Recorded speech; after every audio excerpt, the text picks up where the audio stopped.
Welcome to Hood War Stories. In this episode, I'll be discussing the life of baby B-Brazy. DeAndre L. Bonner was born on February 15, 1991, in Los Angeles, California. He grew up on Figueroa near 109th, in the heart of the Denver Lanes. Brazy came from a large family, with him being the only boy. No brothers. The male influences he had in his life were all gang members, and that's who raised him. It would be inevitable that he joined the set. At just the age of 12, Braze got his official put on, in the backyard with his mom watching. From the start, he was rocking out with B-Brazy every day, making significant contributions for his set. B-Braze took him under his wing and saw himself in him. He decided to change his name from Lil Act Up to Baby B-Braze. In his rookie season, Baby B-Braze did more than just defend his territory, which stretches from 105th to 120th Street, between Vermont and the 110 freeway. He constantly played on the offense, allegedly getting his shots up against their main enemy. The Denver Lane's arch enemies are the Hoovers, and it's not a secret. Braze would venture in the Hoovers' turf with multiple guns, looking for somebody to chip. He'd even stop and take a pic in the heart of their territory, post it online, and make them aware he was looking for them. By the time his big homie got killed in 2003, he allegedly scored on the Hoovers a multitude of times. His activity would land him in and out of YA. Inside, he would fight any and everybody, leading him to his first adult case. In 2010, he was charged with assault with a deadly weapon on a peace officer, 1 count of assault and battery with a great bodily injury, 1 count of illegal use of tear gas weapons, and 1 count of custodial possession of a weapon. At 18, he'd be sentenced to 2 years in the state prison. He'd be released in 2011 after serving almost a year. Around the same time, Baby Hangout was killed.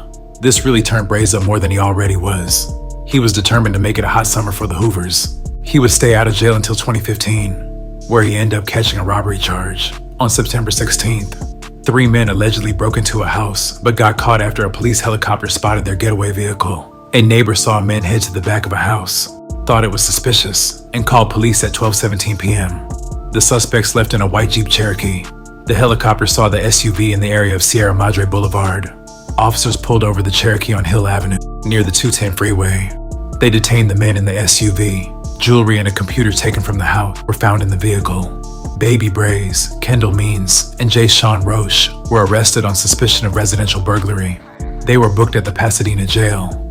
About a month later, Braze would put up a $50,000 bail and was back out on the streets of Los Angeles with a vengeance. Braze takes his gangbanging very seriously. He's a part of the 10% of gang members who are active in the field. This group consists of the shooters who live to put in work on their enemies. In 2016, at the top of the year, he set out to inflict as much force as he could on his main rival. On January 17, 2016, Braze and his co-defendant Cedric stole a vehicle at gunpoint.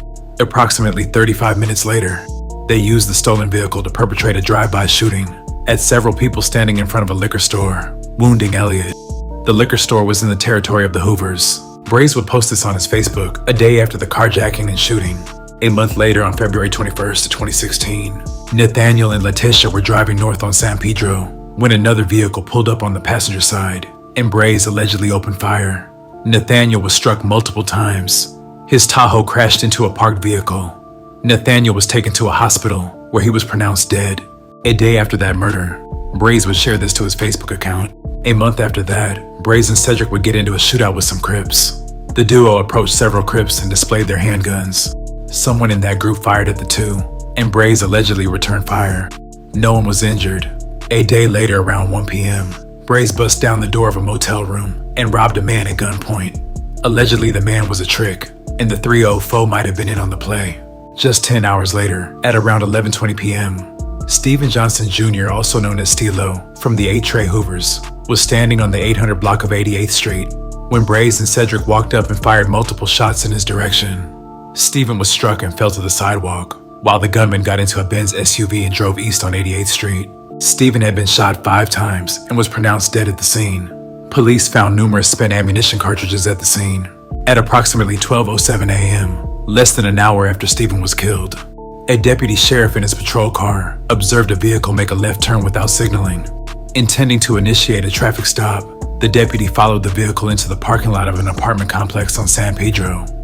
The apartment complex was approximately a 10-minute drive from 88th Street, where the shooting took place.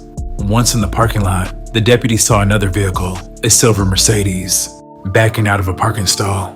As the deputy got out of his patrol car, 3 black males got out of the Mercedes and ran away, leaving the doors open. Less than a minute later, the driver of the Mercedes got out and ran over to the area where the apartment complex trash receptacles were. The deputy followed and saw the driver, later identified by the deputy as Cedric, place a black object on the ground. The deputy and his partner detained Cedric, and the deputy located a pistol at the spot where he had seen Cedric drop the black object. The pistol was loaded with .40 caliber rounds. Having detained Cedric, the deputy and his partner searched the Mercedes.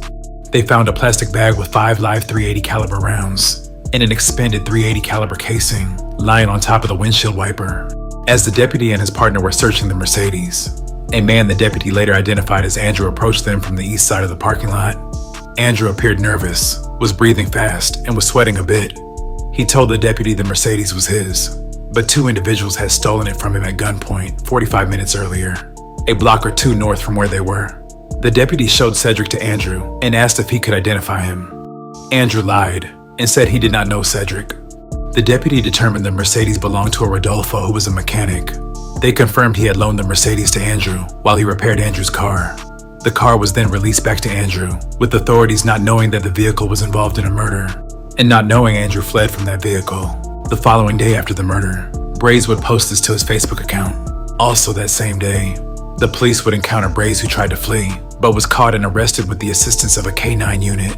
Police found a loaded .40 caliber handgun in Braze's vehicle. Months later, in August of 2016, Andrew was placed in custody in connection with a murder. The police conducted a Perkins operation, in which they placed an agent posing as a fellow inmate into a cell with Andrew and recorded their conversation. Andrew discussed both the Nathaniel and the Stephen Johnson murder with the Perkins agent. Throughout the conversation, Andrew referred to an individual nicknamed Braze and another individual nicknamed Kilo, who was Cedric.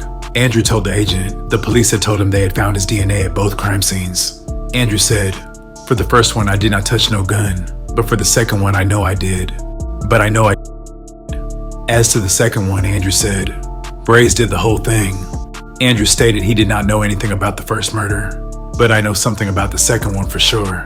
The agent asked if Andrew might have left his fingerprints on any shell casings, and Andrew answered, "I didn't have no gloves or nothing." The agent then asked if Andrew thought Braze told the police that Andrew was the shooter, and Andrew said, "I don't know. I don't know because it's like I know what I did, but I didn't finish it though. On Bloods, like they hop out of the car and just did the thing, did the whole thing." The agent asked if on the second one, in addition to Braze, if Cedric was there. Andrew said, "Kilo was with me too." Andrew again said that Braze finished the whole fool off. "He told me Denver Lane Blood." Asked what guns they had, Andrew said, the second one they had a .40.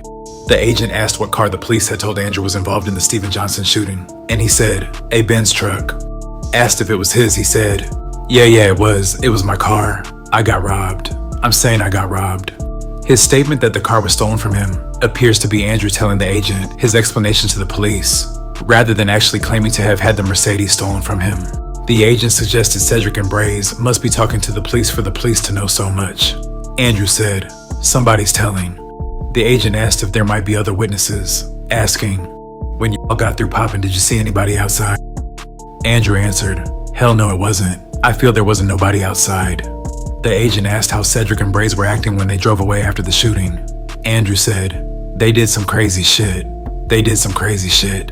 Kilo froze up once he saw the police coming into the apartments. Then it's crazy because he still had a chance to run.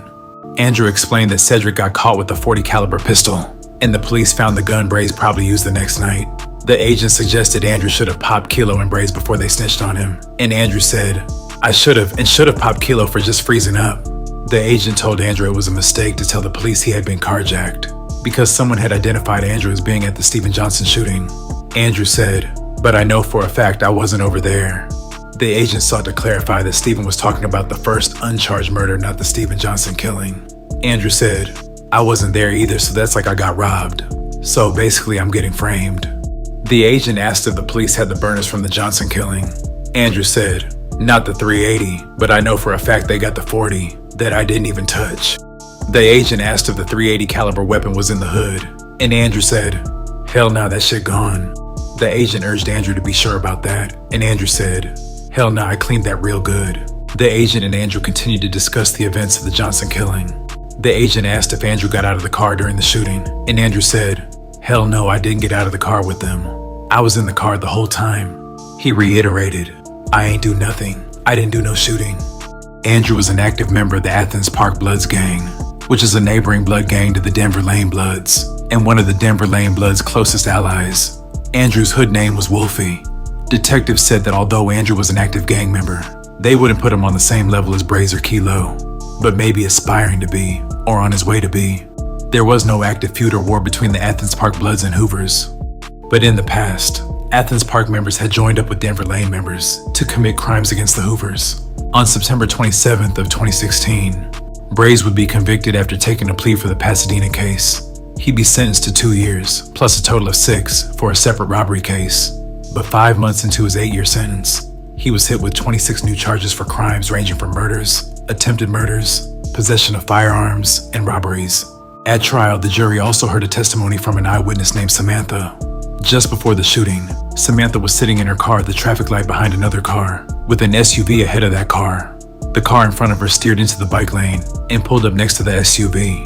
The car's driver fired several shots, after which the SUV hit a parked van and then rammed into a fence. Samantha testified she could see the car's driver in profile through the back window of his car and could also see him reflected in the side mirror. He was a tall, muscular black man. When shown a 6-pack of photographs by detectives, she identified Braze as the shooter and identified him again at trial. The prosecution presented surveillance video showing a vehicle following Nathaniel's Tahoe, the Tahoe crashing, and the other vehicle continuing on. A detective testified that Braze was arrested a month after the shooting while driving an Infiniti that matched the vehicle in the surveillance video. Samantha also identified a photograph of the Infiniti as the vehicle involved in the shooting. Cell tower records indicated that Braze's cell phone was in the area of the shooting shortly before the shooting occurred. At trial, Braze's counsel indicated he would call Dominique as a witness. Based on Dominique's interview with a detective, Braze's counsel contended she could testify that on the date of Nathaniel's murder, Braze did not have access to the Infiniti in which he later was arrested. At the time of Braze's arrest, Dominique was his girlfriend. She acknowledged Braze was a member of the Denver Lane Bloods gang, and her brother Kelvin used to belong to the gang as well. She identified the Infiniti in which Braze was arrested as her brother's car. Her brother left the car with her when he went to Missouri. Dominique lived in the same house as her brother and was not aware of him ever lending the car to anyone prior to leaving it in her care. She allowed Braze to drive it on March 22nd, the day of his arrest, but this was the only time he ever had the car. The prosecutor reiterated that he had evidence that Dominique lied when she denied in the earlier trial that she was a gang member. The prosecutor then provided additional detail about Dominique's pending criminal case. She and 3 other individuals allegedly attacked a 14-year-old girl after the girl denied being a member of a particular gang, then attacked the girl's father and brother when they tried to intervene. One suspect had a knife and stabbed at least one victim. The attackers yelled on lanes, which referred to the Denver Lane Bloods gang. Dominique then took the stand outside the presence of the jury, but the trial court would excuse her after she invoked her Fifth Amendment right and refused to answer any questions. DeAndre Bonner, also known as Braze, was found guilty of all charges, which includes 2 counts of murder, carjacking, second-degree robbery, 2 counts of attempted murder, driving or taking a vehicle without consent, assault with a firearm, shooting at an occupied vehicle, and 4 counts of possession of a firearm by a felon. The trial court imposed 2 sentences of life without the possibility of parole, as well as an indeterminate sentence of 227 years to life and a determinate sentence of 29 years and 8 months. A year after being sentenced, Braze's girlfriend Dominique would be fatally shot in Watts. Dominique was in the middle of the Hacienda Village projects when she was approached by the gunman. She was 27 years old at the time of her death. In 2025, at the top of the year, Braze made an impact on the net when he came out with his own channel. In his videos, he's telling his truth from his point of view, detailing his prison stories, fades, as well as airing out known faces south of the 10 freeway. With his name circulating, it was revealed that Braze squabbled Faux Extra and allegedly got the best of him. J Hood, a Stevenson Village Crip, claimed to be present during their fade and detailed the incident on his channel. Coming up, he like this. He grabbed like he's gonna grab Braze, grab him with one arm and throw a punch with his other one. But every time he grabbed Braze, Braze has a YA squabble, which means he gonna throw a million punches, a million jabs, and he hit hard with his little skinny grown man strength. So he comes straight on the pipe. So it's like boom, boom, boom, boom, boom, boom, boom, boom, boom. Right. On cut. Extra go down to that one knee. Boom. Go down to that one knee. We run over there, me and dudes extras. Hold on, watch out, cuz. Watch out. Braze, he was smoking chew at the time. Braze like, yeah. Hold on, cuz, let me get some water. He go over there and buy Gatorade. For extras like, 40 crib. 40 crib, I like you, cuz. West side 40s, cuz. Yeah. In fact, 40 crib. Nigga, why I'm swabbling you, cuz? You from lanes, nigga. Nigga, we fuck with the lanes, nigga. I came over here to look for the Hoovers, nigga. 40 Creek. Braze like, yeah, all that, nigga, but devil ain't blood. See, I like you too, but nigga, you got too many extras, nigga. In my blood, we gotta catch it. We finna go a couple more rounds. Extras like 40 Creek. That's easy on 40s. The police walk up. Medina walk to the door, saying something to me, like, Ross, man, who told you can come inside the day room? When you do that, the police see extra shit bleeding and he breathing hard. It's alleged Braze knocked Faux Extra so bad he made him get on the door. But Faux Extra wouldn't be the last 40 crip he would get into it with. Braze and X-Fo would get into an online exchange and threats were issued. X-Fo openly dissed the Denver lanes at one point, although his hood is neutral with the lanes as they have common enemies. Braze would post a video in response directed at X-Fo. Buster ass be saying they trophies and all this cripping and all this whole shit, this and the set and all that. Buster even pull up in a hood. You nigga can pull up, but not around certain members. I don't give a putting up around them other. Their feud escalated when X-Fo responded saying that he slept with Braze's girlfriend.